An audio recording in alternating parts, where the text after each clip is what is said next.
जो एडिशन हुआ है भाई, अपडेटेड फीचर्स हैं 2024 के। Hello everyone, welcome back to another video. I hope सब कुछ बढ़िया चल रहा हो आप सबकी जिंदगी में। आज आपके सामने खड़ी है भाई all new Toyota Urban Cruiser Hyryder का सेकंड बेस वेरिएंट, जो सबसे वैल्यू फॉर मनी रहता है इस कार में, जो कि है एस वेरिएंट। और ये है नियो ड्राइव। जिन्हें नहीं पता भाई, ये हाइब्रिड में भी आती है, बट ये वाला है नियो ड्राइव। बहुत लोग ना इसे मिनी फॉर्च्यूनर भी कहते हैं। और जो इसमें खास बात है भाई, बेस वेरिएंट से इसमें आपको ब्लैक कलर मिल जाता है। एक बार यार कार की लुक देखो, क्या ही लुक आती है यार ब्लैक कलर में, बहुत ही ज़्यादा लाजवाब लगती है कार, खासकर रियर से। इसकी एक बहन भी है ग्रैंड विटारा, बहुतों को वो ज़्यादा पसंद है, बट कहीं ना कहीं भाई ज़्यादा जो कहते हैं ना प्रीमियम फील इसमें ही आती है, क्योंकि इसमें आपको मिल जाती है ये टोयोटा का लोगो। बाकी तो सबसे पहले इंजन स्पेसिफिकेशन की बात करें ना, इसमें आपको वही 1500 सीसी का पेट्रोल इंजन मिलता है, जो कि 4 सिलेंडर, जो आपको प्रोवाइड करता है 103 bhp with 137 Nm of torque. बहुत ही रिफाइंड इंजन है यार, बहुत ही जबरदस्त इंजन है। हाइब्रिड में चलो अलग बात आ जाती है, आपको 3 सिलेंडर इंजन मिलता है, बट हाँ ये वही मारुति वाला इंजन है। हाइब्रिड में आपको टोयोटा वाला इंजन मिल जाता है, बट ज्यादातर ना बंदे इसी इंजन पर जाना प्रेफर करते हैं। एंड जो मुझे लगता है ना, अगर आप हाइब्रिड ले रहे हो तो आप इस पर ही जाओ, हाई राइडर पर। बट अगर आप नियो ड्राइव ले रहे हो यानी कि नॉर्मल इंजन, तो आप ग्रैंड विटारा पर भी जा सकते हैं।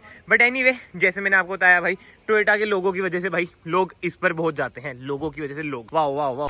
बट ये फ्रंट लुक की बात करें ना, इधर आपको इंडिकेटर कम डीआरएल मिल जाती है। ये देखो भाई, जो क्रोम ट्रीटमेंट है कितना बढ़िया लगता है। सैटिन फिनिश में ना टोयोटा का आपको लोगो मिल जाता है। नीचे ग्रे कलर की ना इसमें आपको स्किड प्लेट मिल जाती है।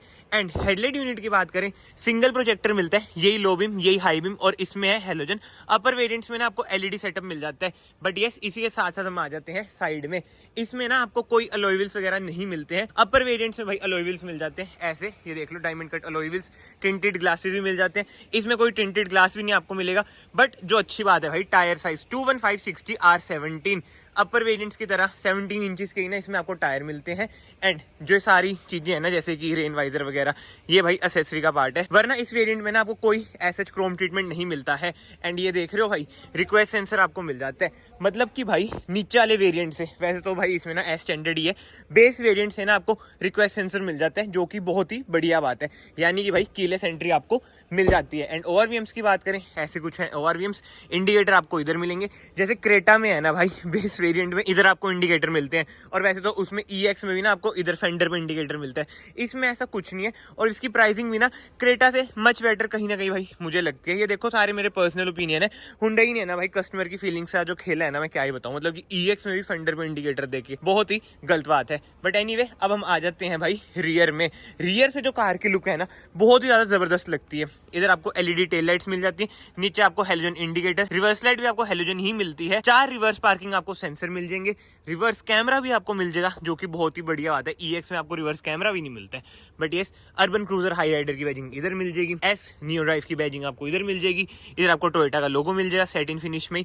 एंड रियर डिफोगर मिल जाएगा, बट कोई रियर वाइपर नहीं मिलेगा। ऊपर आपको हाई माउंट स्टॉप लैम्प मिल जाता है, शार्क फिन एंटीना मिल जाता है। एंड रूफ रेल की बात करें भाई, बहुत ही स्लीक सी रूफ रेल है, मतलब ज्यादा खड़ी खड़ी सी नहीं है, बहुत ज्यादा अल्ट्रा स्लीक सी ना आपको रूफ रेल मिल जाती है। एंड अब हम बूट स्पेस की बात करें ना, टेल गेट मैंने ओपन कर दिया है। ये देखो, पहले तो इसके पड़े हैं भाई ये व्हील कैप, क्योंकि इसमें आपको व्हील कैप मिलते हैं। एंड अराउंड 373 लीटर्स की ना इसकी बूट स्पेस है। अगर आप हाइब्रिड लेंगे उसमें भाई ये कम हो जाएगी, 265 के अराउंड हो जाएगी। बट जो अच्छी बात है, लोअर वेरिएंट्स में भी आपको बूट लाइट मिल रही है, 12 वोल्ट का सॉकेट मिल रहा है, 60-40 स्प्लिट का ऑप्शन मिल रहा है, पार्शियल ट्रे मिल रही है। तभी मैंने आपको ना स्टार्टिंग में बताया भाई, वैल्यू फॉर मनी वेरिएंट ये कहीं ना कहीं रहता ही है। बाहर से बस इसमें अलॉय व्हील्स डलवा लो, और कुछ कराने की भाई जरूरत आपको पड़ेगी ही नहीं। अभी हम प्राइसिंग की भी बात करेंगे, बट ये बाहर से कार कुछ ऐसी है। अब हम चलते हैं अंदर, इंटीरियर की बात करते हैं। बाहर से जितनी मुझे बढ़िया लगती है ना, इंटीरियर में क्रेटा से उतनी थोड़ी ना पुरानी, मतलब कि पीछे लगती है। सबसे पहले डोर ट्रिम की बात करें, ऐसा कुछ है डोर ट्रिम ऑल ब्लैक। बाहर से तो है ही कार ब्लैक, इंटीरियर भी देख लो भाई, ऑल ब्लैक आपको मिलता है।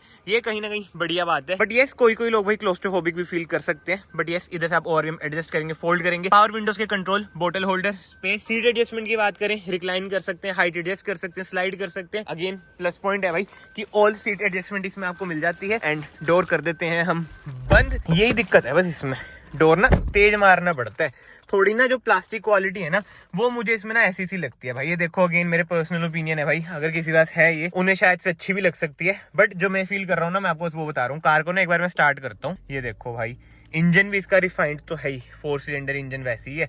और ये देख रहे हो पैडल शिफ्टर्स हैं इधर, यानी कि भाई ये है ऑटोमेटिक।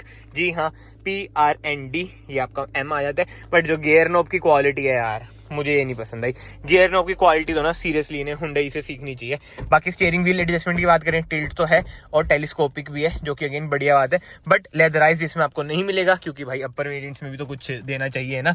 बाकी हाँ, इंजन स्टार्ट स्टॉप का बटन आपको इधर मिल जाएगा, और जो ट्रीटमेंट है ना क्रोम का, बहुत ही बढ़िया लग रहा है। इधर आपको वही हेड्स अप डिस्प्ले के ऑप्शन मिलेंगे, बट अपर वेरिएंट्स में इधर से आप अपनी बीम एडजस्ट करेंगे। बाकी इधर आपको मिल जाते हैं इंफोटेनमेंट स्क्रीन कंट्रोल करने के बटन, इधर आपको मिल जाता है cruise control, paddle shifters, automatic headlight आपको नहीं मिलेगी, ऑटोमेटिक वाइपर्स वगैरह भी नहीं मिलेंगे। इंस्ट्रूमेंट क्लस्टर की बात करें भाई, ऐसा कुछ है इंस्ट्रूमेंट क्लस्टर, इधर से ना आप अपनी एमआईडी कंट्रोल कर सकते हैं। वही यार बेसिक इंस्ट्रूमेंट क्लस्टर है। अभी मैंने थोड़े दिन पहले ब्रेजा की वीडियो डाली थी ना, उसमें भी यही हिसाब किताब है। बट हाँ, ये नीचे देख रहे हो जो एडिशन हुआ है भाई, अपडेटेड फीचर्स हैं 2024 के। ये 3 बंदे बने हुए आ रहे हैं ना बेल्ट वाले, ये वो वाला हिसाब है, पहले ये वाला हिसाब होता नहीं था। बट यस, इसी के साथ साथ इधर से आप इसके कर सकते हैं ट्रिप। बाकी सेंटर कंसोल की बात करें, जो इंफोटेनमेंट स्क्रीन है भाई, मतलब चलो ठीक है, लोअर वेरिएंट्स के हिसाब से तो ठीक ही है। अराउंड 7 इंचेस की ना इसमें आपको इंफोटेनमेंट स्क्रीन मिल जाती है। इसमें आपको एंड्रॉइड ऑटो, एप्पल कारप्ले ना वायरलेस मिल जाता है, जो कि बहुत ही बढ़िया बात है। इन्फॉर्मेशन भी ना अच्छी खासी बता देती है। ये हैजार्ड लाइट का स्विच, इधर आपको मिल जाती है ऑटोमेटिक एसी की यूनिट, ट्रैक्शन ऑफ का बटन, ऑटो ऑन ऑफ का बटन, 12 वोल्ट का सॉकेट, यूएसबी सॉकेट, इधर आपको कुछ स्पेस मिल जाती है। एंड ये है इसकी की भाई, वही बेसिक सी की है, बस टोयोटा का लोगो हो चुका है, लॉक अनलॉक, ठीक है। एंड गियर नॉब मैंने आपको बता दिया कैसा है। इधर आप की रख सकते हैं, 2 cup holder, manual hand brake, centre armrest मिल जाती है, जो कि है एडजस्टेबल, जो कि बहुत अच्छी बात है। मतलब ये छोटी छोटी चीजें ना बहुत मैटर करती हैं आपका ड्राइविंग एक्सपीरियंस इंप्रूव करने में। बाकी छोटी सी है भाई, मतलब की स्पेस कमी है। ग्लव बॉक्स की बात करें, ऐसा कुछ है glove box, cool glove box आपको नहीं मिलता।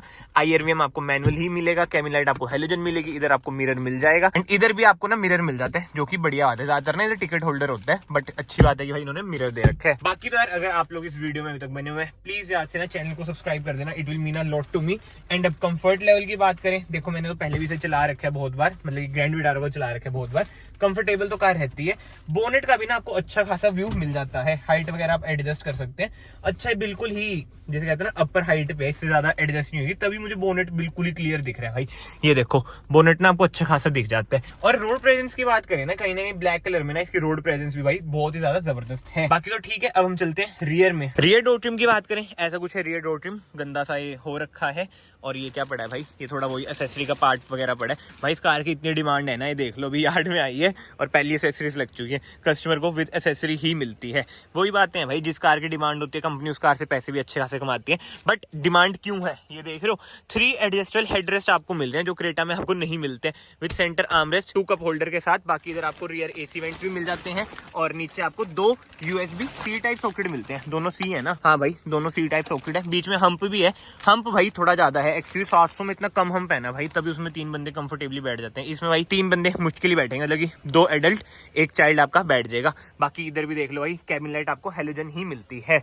बट यार जो एक क्रेटा वगैरह से पीछे रह जाती है ना कार सेफ्टी में, अब आप कहेंगे भाई सेफ्टी में, मतलब ये जो मैं कहना चाहता हूँ ना, क्रेटा किया सेल्टोस में ना एज स्टैंडर्ड आपको 6 एयर बैग मिलते हैं। इसमें देख लो भाई 2 एयर बैग आपको मिलते हैं, कहीं पे देख रहे हो एयर बैग की बैजिंग ही नहीं है। ये अपडेट इन्हें लाना चाहिए। इधर तो है एयर बैग की बैजिंग, मतलब कि 2 ही है ना, बट ठीक है। ABS with EBD ESC hill hold assist वगैरह ना इसमें भी आपको मिल जाता है। बट अब प्राइसिंग की बात करें ना, 12.81 लाख रुपीस इसका आपको मैनुअल पड़ेगा, और अगर आपको ऑटोमेटिक चाहिए यानी कि ये वाला, तो आपको अराउंड 1,20,000 और स्पेंड करने पड़ेंगे, मतलब कि अराउंड 14 लाख एक्स शोरूम आपको ही पड़ेगा। बट ठीक है यार, ज्यादातर बंदे जो मुझे लगता है इसमें ना मैनुअल पर जाएंगे, यानी कि 12.80, तो ऑन रोड मोटा मोटा वही यार 14 साढ़े 14 लाख तक ना आपको ये कार पड़ जाएगी। तो हाँ, कमेंट सेक्शन में जरूर बताना भाई आपको ये कार कैसी लगी कैसी नहीं। बाकी आज मैं आ रखा हूँ भाई पायोनियर टोयोटा पंचकुला। अगर आपको कोई भी कार लेनी है टोयोटा की, तो आप इधर विजिट कर सकते हैं और कार ले सकते हैं। बाकी तो ठीक है, मैं आप सबको मिलता हूँ नेक्स्ट वीडियो में। Till then bye bye, take care.